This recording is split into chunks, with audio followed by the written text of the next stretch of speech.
So we shall now go on to our next speaker, Dr. SHRINIVAS Joshi, who's going to be talking on intraoperative OCT, pearls and pitfalls. On to you, Srinivas. Yes, madam. Okay.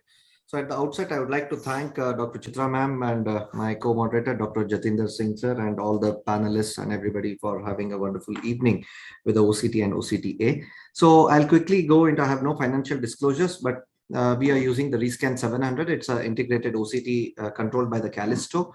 And it has an IDIS that is called as the Integrated Data Injection System, where any number of OCT images can be saved and it can be switched. You can have the control scan location, 1 line, 5 line, crosshair, cube scan, and you can review the previously acquired scan during the surgery and see how it is performed after the procedure. So this, I would like to start with my one of the very few cases when I started 5-6 years back with the intraop OCT. So this was the case of TRD with the involving the macula and very anxious patient. So I just went ahead and did a vitrectomy. This was the membranes which is there. I just tried to peel out this membrane. So while doing the ILM peeling here, now you can notice, oh my God, did I create a macular hole in this case? So this was actually the very few cases I first started operating on the intraop OCT, and because of which it was a learning curve and my assistant couldn't do the eye OCT by the side, but I could still have it on the other Sony microscope, but I did see it on IOCT and it was not a full thickness. It was a lamellar hole, and for this lamellar hole, my tamponading agent did not change. I just put an air and just left it in this case, and this you can see the settling TRD in the few weeks, and this is the 1-year follow-up, and this is the 5-year follow-up where the patient is now improving to 6.9. So definitely the differences between the lamellar hole and the macular, full thickness macular hole can definitely be established with this IOCT. Now coming to the next feature is the the VMT. Now you can see here it's a kinking kind of thing where we are seeing this. I just used the IVTA and stained it, and I tried to induce a PVD in this case. I just got lucky, but nowadays I'm not inducing like what I'm showing here. I just lift it and try to trim it across and leaving the central part, and so that I can trim it by the forceps. But in this case, I was just lucky, nothing came out. But what we can see here is the thin ERM. If you can see on the right hand side, the live scan, the ERM was still remaining in this patient. So this is what is important. That is, the residual membranes can definitely be seen with the IOCT. Even after performing the procedure, you want to see there is a pre-retinal membrane or there is a residual hyaloid. And now you can see how nicely the ERM-ILM complex is getting curled over this height of the retina here. And definitely it helps you to know whether you have created a full thickness macular hole, whether you have caused a de-roofing while trying to do this. And now you can see I'm just trying to peel it across without disturbing the center. And I could still see that the part of the ERM and ILM was completely removed. The hyaloid, as you see, the IVT itself was removed. And you can see there's no de-roofing of this procedure. So my tamponading agent did not change. I just put air in this case, and the patient was doing well. Now coming to when we started with the 3D visualization 4 years back, and now you can see it gets integrated on this 3D screen. So it looks very nice sometimes, but it would be better if you have an RTVO, that is the Zeiss, because both have the similar, it's like Apple versus Samsung. So here it is Alcon versus Zeiss, but definitely you can see these kind of, I'm just doing a multi-layered ILM peel, in this case of large macular hole under PFO, so that, and now you can put on the IOCT, you can see the flaps which are nicely settled inside. I cannot call it as a closed mac hole, but definitely the configuration, when you look at the IOCT after this, it definitely looks like almost like a closed pattern. So I just did an FAX, and this was the OCT, where the large OCT, and the patient had a type 1 closure in this case. Now these are the another set of cases where it can be useful, where you can see I'm just trying to move this. Now, if you want to insert your cutter underneath this and try to do a dissection and a delamination, I think it's really helpful. Although it would be more helpful when you have a tabletop kind of membranes, where you want to go underneath and try to do the dissection with the cutter itself. You can see here, I'm just using the IOCT to know where I can go underneath. And not just that, and I could notice that there was also a mac hole in this case, which otherwise I could have thought it to be a lamellar hole. It looked like a lamellar hole configuration, but it was definitely a full thickness macular hole. And this IOCT was definitely useful in identifying that. And I was able to complete with the inverse ILM peeling and complete the procedure. So this is another set of cases where you can see this, the subhyaloid bleed, where after clearing the vitreous hemorrhage, and if you have a subhyaloid bleed, and definitely you can notice where the attachment of the retina is to this abnormal vitreous. Otherwise, sometimes blindly trying to pull this, trying to induce a PVD might cause the break. So here, when you just lift it and put up the broad A scan, where 6x6 slide cube, where you can see where there are attachments, so that you can just go underneath that, go surrounding that attachment and do a 360 truncation rather than lifting up the hyaloid in that place and avoiding the iatrogenic retinal breaks in this case. So coming to the next is the persistent macular hole. Here you can see this is the case of persistent macular hole, where my first choice would be to do an ILM transplant, where if you can see here, I'm just staining it and I put a viscoat inside that so that these ILM flaps can stay inside. But nowadays I've shifted my procedure to do it under PFO, just slide it. Like how we do the neurosensory graft, we can just slide it. But here it was earlier videos where I'm just trying to use this ILM. The larger the flap is better, so that you avoid using multiple flaps, because this inadvertently we can touch the RP or the choroid with the metal forceps. So we have to be all careful in stuffing these ILM. And after that, now you can see I'm just confirming it. The flaps are definitely, it's seen clinically itself, but definitely it's of some use sometimes. And now you can see there's a type 1 closure, a few days. You can see the gas level also. And coming to the another set of videos is where everything has failed for the MAC hole, and you want to plan a neurosensory graft. In this case, I'll just directly go. Inducing a bleb also is very, very important, because you don't want to hit the choroid, and sometimes we have seen some people injecting into the choroid and causing a choroidal detachment also. But this definitely helps when you want to create a blister, and especially when you want to do a genetic therapy, a gene vector. When you want to insert it, I think the IOCT definitely comes handy. And now you can see here, I'm just using this flap and trying to place it over the MAC hole. Of course, if you have a trifine where some of the authors have described it, it's very nice, snug fit kind of the retinal graft which fits into the MAC hole. Otherwise, if you have a little larger, you can always place it, orient it based on this IOCT. You can always orient which part you want based on the, in case if it's an irregular cut of the neurosensory graft. Now, this is the another thing video I want to show. This is the case of complete vitreous hemorrhage. And now when I go inside, definitely I can see there is a RAM here. There's a, I'm trying to induce a PVD here. And after that, now you can see with the IOCT, beautifully, you can see the sub-ILM bleeds here. So this can also be seen very clearly, when, especially when the patient has vitreous hemorrhage, and we cannot try to use pre-op OCT in these cases.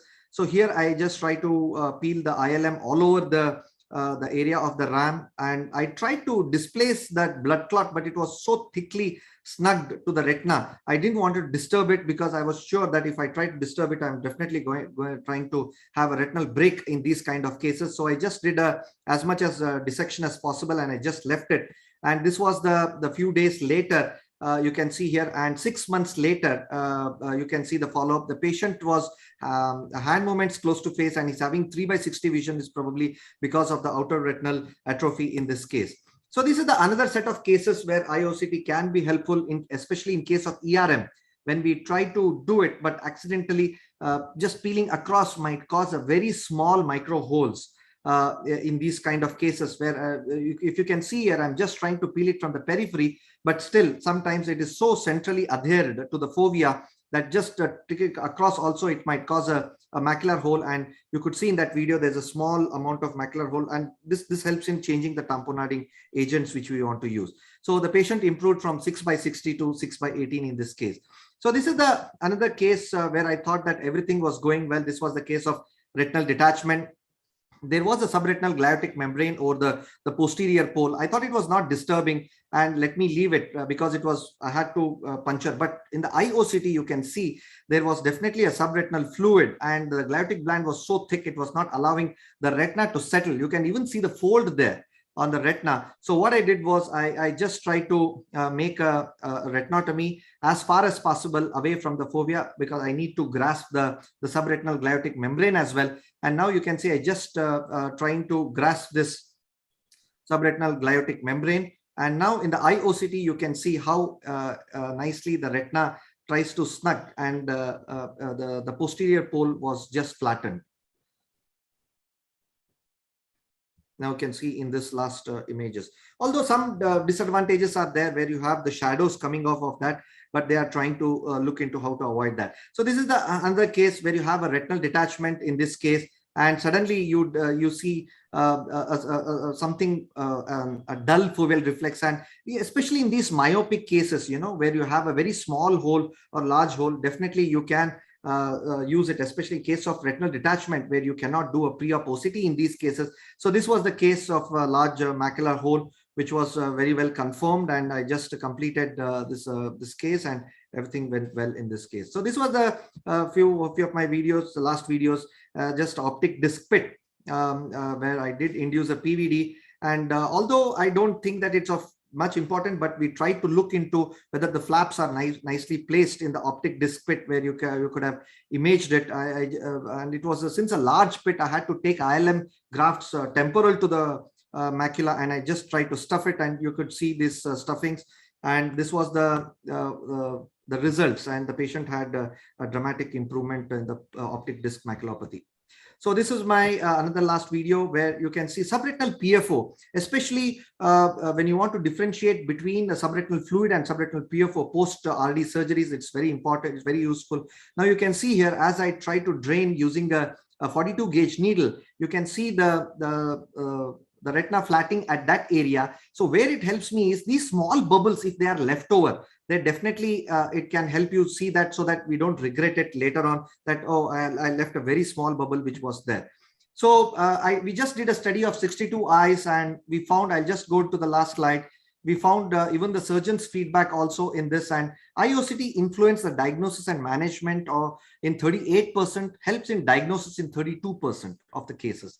So the surgeon's grading of the IOCT had an impact in the diagnosis and the management up to somewhere between 32 to 38% of the cases, and the mean IOCT time was 2.46 minutes. I'll not go into the detail, but another interesting I found is whether you want to distinguish between retinoschisis and the retinal detachment, especially when we are operating in the pediatric RD. And also this is the to know the vitroreticular interface during the pediatric cataract surgery. You know, they call it as VLI dysgenesis. Sometimes these vitreous are attached to the posterior pole, and sometimes when we try to do a posterior polar, when we try to do a rhexis in the posterior capsule, sometimes the vitreous might bulge out. So they try to use this IOCT to see if there is any kind of dysgenesis and how differently they can do it. And this was an interesting paper I could find. I'd like to acknowledge my colleague, Dr. Giriraj Vibhute, for helping me in editing these videos. And thank you very much for the patient listening. Thank you. That was an amazing collection of videos, amazing talk. Dr. Jatinder, we have actually 1 hour and 6 more speakers. So I think just one question. Yeah, just I would ask Dr. Muralidhar, where does he feel that with his kind of expertise, where does it feel like the intraoperative OCT fits into a surgical case? Thank you, Jatinder. I don't have any personal experience of using intraoperative OCT, though I wish I could order one, but I don't have personal experience. But looking at the data and what Srinivas showed, photos, there are many situations where we feel we should need one, like macular hole surgeries, ERM surgeries. And I wanted to ask Srinivas one thing.